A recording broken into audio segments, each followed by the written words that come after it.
The grand chamber of the Nextari Palace shimmered with a ethereal glow, its crystalline walls refracting the light of twin moons.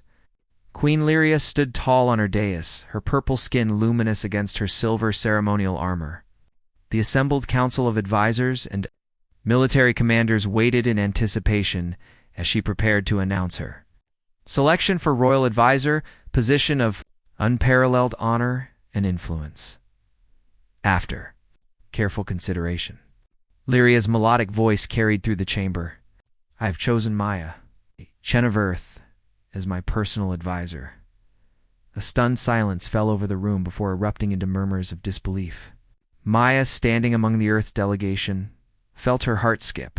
She had only arrived on Nextari Prime 3 days ago, part of humanity's first diplomatic mission to the technologically advanced Empire Commander Vex. Head of the Royal Guard stepped forward, his face a mask of barely contained outrage. My queen, forgive me, but this human has no experience with our customs, our politics. We have the greatest minds in 7 star systems at your disposal. Lyria's violet eyes remained steady. My decision is made. Maya stepped forward on trembling legs, aware of the hostile stares from the Nextari elite. She bowed as she had been taught, hoping she wasn't already committing some terrible cultural faux pas. Your Majesty, I'm honored. But Commander Vex raises valid concerns. I'm just a junior diplomat, ... Yet you are precisely what my court needs, Lyria replied, a subtle smile playing at her lips. The queen descended from her dais with graceful steps, her movements fluid like water. She approached Maya, towering over her by nearly a foot. Come, she said simply. We have much to discuss. Later, in the private royal chambers, Maya paced nervously, while Lyria dismissed her attendants. They think you've made a mistake, Maya said when they were alone. They're laughing at both of us. Let them laugh, Lyria replied, removing her ceremonial crown. In the softer light, her features seemed less severe, almost delicate. What do you see when you look at me, Maya Chen? Maya studied the queen, the subtle patterns on her skin, the intelligent eyes, the controlled strength in her posture. I see someone carrying an enormous burden. Lyria's expression softened. Most see only power and majesty. You see the person beneath the crown. This is why I chose you. There must be more to it than that. There is, Lyria admitted, moving to a window overlooking the capital city's glittering spires. My empire faces threats, both from within and without. I need someone who sees things differently. But why me specifically? We only met during the reception. Lyria turned, her eyes meeting Maya's, because in the 3 minutes we spoke. You noticed the hidden pattern in our ceremonial tapestry, a pattern our own scholars took decades to decode. You have a gift for seeing connections others miss. Maya felt a flush of warmth at the unexpected praise. What exactly would I be advising you on? Everything, Lyria said, her voice dropping to a whisper as she stepped closer. And in return, I will show you wonders beyond human imagination. Outside, the twin moons of Nextari cast their silver light across the alien landscape, as the most unlikely partnership in galactic history began to take root. The royal library of Nextari stretched impossibly high, shelves of ancient texts and holographic data spheres extending beyond what Maya could see. She had been advisor to Queen Lyria for 2 weeks now, and each day brought new challenges and new critics. The Solaran delegates request additional concessions on the mining treaty, Maya said, studying the documents before her. They believe the current terms favor Nextari too heavily. Lyria nodded, her slender fingers tracing patterns on the floating display. And what do you suggest? Before Maya could answer, Commander Vex entered with 3 council members in tow. His expression hardened at the sight of Maya seated so close to the queen. Your Majesty, the military council requests a private audience regarding security matters, he announced, emphasizing private with a pointed look at Maya. My advisor stays, Lyria replied, without looking up Counselor Zin. An elder statesman with pale lilac skin and ceremonial markings of high birth stepped forward. With respect, Your Majesty, discussing classified defense protocols with an outsider presents unacceptable risks. Maya felt the familiar, weight of their disapproval. "I can step out if no," Lyria interrupted. "If my advisor leaves, so do I." The tension in the room thickened as Vex and Lyria locked eyes in silent confrontation. Finally, Vex relented with a stiff bow. "As you wish, Your Majesty." The meeting proceeded, filled with technical details about border patrols and defense systems that Maya struggled to follow. She noticed Vex deliberately using complex Nextari military terminology not included in the diplomatic language database. Later, as they walked the palace gardens beneath the soft glow of bioluminescent flora, Maya confronted the queen. "They'll never accept me. Perhaps you should reconsider your choice." Lyria stopped beside a pool reflecting the starlight. "The whispers grow louder, don't they? They say I'm your pet, your curiosity. Some suggest I'm your ... concubine." Maya felt her cheeks flush at repeating the gossip.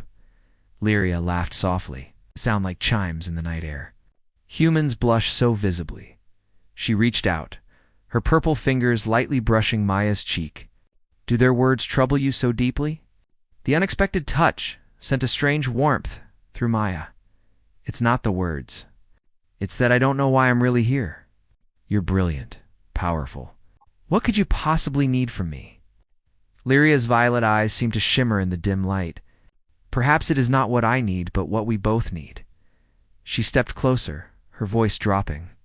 "There are currents beneath the surface of my court, Maya. Ancient rivalries, hidden agendas. I need eyes unclouded by centuries of Nextari politics. You suspect someone close to you?" "I suspect everyone," Lyria said, her expression darkening. "Even those who have served me for decades." A soft chime interrupted them. Royal summons. Lyria's expression shifted instantly back to regal composure. "The Galactic Confederation delegation arrives tomorrow," she said. "We will continue this discussion later. For now, remember their contempt is a shield. Let them underestimate you," as they returned to the palace. Maya felt Vex's eyes following them from a shadowed balcony above. The weight of his gaze and the mystery of her purpose kept her awake long into the night. The grand reception. Hall gleamed with preparations for the Confederation delegation's arrival. Dignitaries from 12 species mingled beneath floating light sculptures, their varied forms and colors creating a living tapestry of galactic diversity. Maya stood at Lyria's side. Wearing ceremonial Nextari robes modified for human comfort, she felt conspicuous, the only human in a sea of alien diplomats. Ambassador Cathel approaches. Maya whispered to Lyria. "Third time this evening?" Lyria's lips curved slightly. "He seeks to gauge our relationship. Watch how he positions himself always between us and the Solaron delegation." The tall, ridge-headed ambassador bowed deeply to Lyria. "Your Majesty, the Confederation Council sends their highest regards. We are most intrigued by your ... unconventional choice of advisor. Innovation keeps empires alive." Ambassador Lyria replied smoothly as they conversed about trade routes and cultural exchanges. Maya observed the patterns of movement throughout the hall. Vex and his security team maintained strategic positions, but something felt off. The Solaron and Dravion representatives kept exchanging glances whenever Lyria spoke of the new defense treaty, during a musical interlude performed by gravity-defying next air dancers. Maya noticed a server offering a specific blue drink only to certain guests. The selection seemed random until she realized every recipient wore a small silver pin, barely noticeable unless one was looking for patterns. When the server approached Lyria with the same drink, Maya smoothly intercepted it. "Her Majesty prefers the traditional white nectar for ceremonial occasions." The server hesitated, eyes flicking to someone across the room before retreating with a bow. "An interesting intervention," Lyria murmured. "Those with silver pins are receiving different drinks," Maya explained quietly, "including Ambassador Cathel and 3 of your council members." Lyria's expression remained pleasant, though her eyes sharpened. "Well observed. Follow the server discreetly." Maya wove through the crowd, tracking the server to a service corridor where she found him in hushed conversation with Counselor Zinn and a Solaron diplomat. Maya concealed herself behind a column. straining to hear. Assured cooperation once the transition is complete, the Solaran was saying. The Confederation will recognize the new leadership immediately. The Queen suspects nothing. Zin asked. She is distracted by her human pet, the Solaran replied with contempt. By the time the ceremony concludes, Maya accidentally shifted, causing a decorative crystal to chime softly. 3 heads turned sharply in her direction. Who's there? Zin called out. Maya stepped forward, improvising quickly. Forgive me, counselor. The Queen sent me to request your presence for the treaty discussion. Zin's eyes narrowed with suspicion. But he nodded stiffly. Of course, as they returned to the main hall, Maya felt the weight of a deadly secret. She needed to warn Lyria, but who could she trust in a palace full of potential traitors? The Queen met her eyes across the crowded room, and in that moment, Maya realized their connection went deeper than politics. Something fundamental had shifted between them, just as the ground beneath the Empire was preparing to fracture. Maya slipped through the hidden passage Lyria had shown her, heart racing as she made her way to the Queen's private chambers. The reception continued below, but time was running short. They're planning something tonight, Maya blurted as soon as the secret door closed behind her. Zin, Cathal, and the Solarans, I know. Lyria stood by the window, her usual regal posture replaced by tension. The drinks contained trace amounts of Veridon extract harmless to most species, but would have rendered me suggestible during the treaty signing. Maya blinked. You knew? But how I had the drinks analyzed after you intervened. Lyria turned, her violet eyes intense in the dim light. What I didn't know was who orchestrated it. Zin's involvement is painful confirmation. We need to alert your guard, Maya insisted. Lyria shook her head, moving closer. Vex may be compromised as well. That's why I needed you, Maya. Someone outside our system, unconnected to centuries of alliances and grudges. So I was just a convenient outsider. Maya felt a strange disappointment. Lyria took Maya's hands in her own. Her purple skin contrasted with Maya's tan complexion, yet they fit together perfectly. No, you were much more than convenient, she hesitated. There is something I haven't told you, from a concealed compartment. Lyria retrieved a small crystal sphere that glowed with swirling patterns. Our seers predicted that the survival of the next starry would one day depend on a bond with a human who sees patterns where others see only. Chaos. You don't strike me as someone who believes in prophecies, Maya said skeptically. I didn't, Lyria admitted, until I met you at the reception and watched you unconsciously trace the sacred pattern on our tapestry, a pattern representing unity through difference. The Queen stepped closer, her voice dropped into a whisper. The moment you did that, I knew you were the one the prophecy spoke of. Maya felt lightheaded with the revelation. So I'm part of some cosmic plan? You are part of my plan, Lyria corrected, her fingers brushing Maya's cheek. And now we must act. Tonight's ceremony will proceed, but with alterations. We will expose the conspiracy without alerting them prematurely. They spent the next hour formulating their strategy, working so closely that Maya could detect the faint scent of Lyria's skin-like night-blooming flowers with a hint of something electric. Their hands kept touching as they mapped out the reception hall, sending unexpected tremors through Maya's body. If we're wrong about any of this, Maya said as they prepared to return, we could damage diplomatic relations for generations.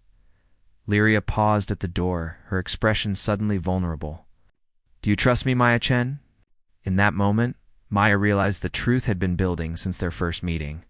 Beyond duty or prophecy, she had developed feelings for this complex, brilliant queen from across the stars. With my life, she answered softly. Something shifted in Lyria's eyes. She leaned forward, her lips meeting Maya's in a gentle but insistent kiss that seemed to bridge worlds.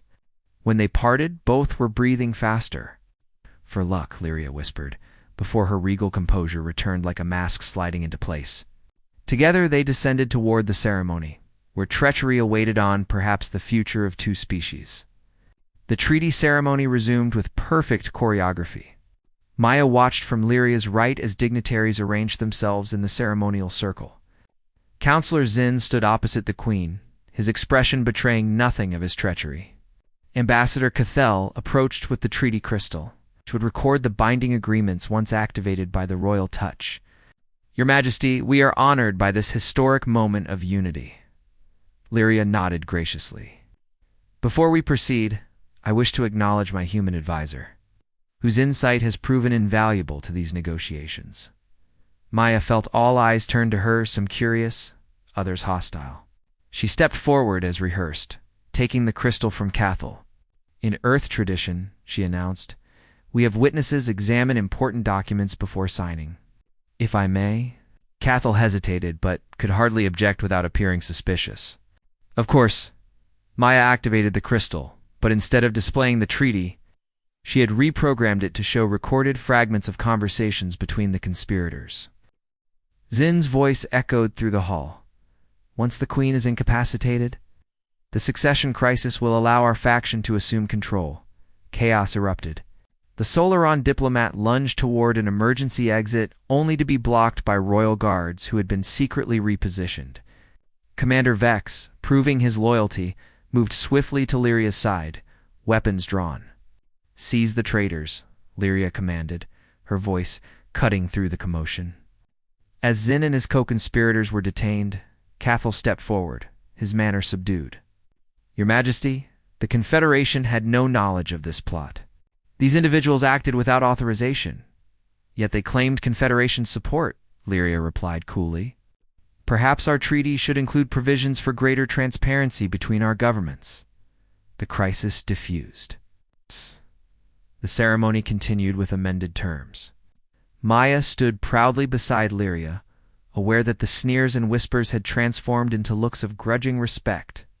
Later, as celebration music drifted up from the city below, Lyria and Maya stood on the royal balcony beneath the twin moons.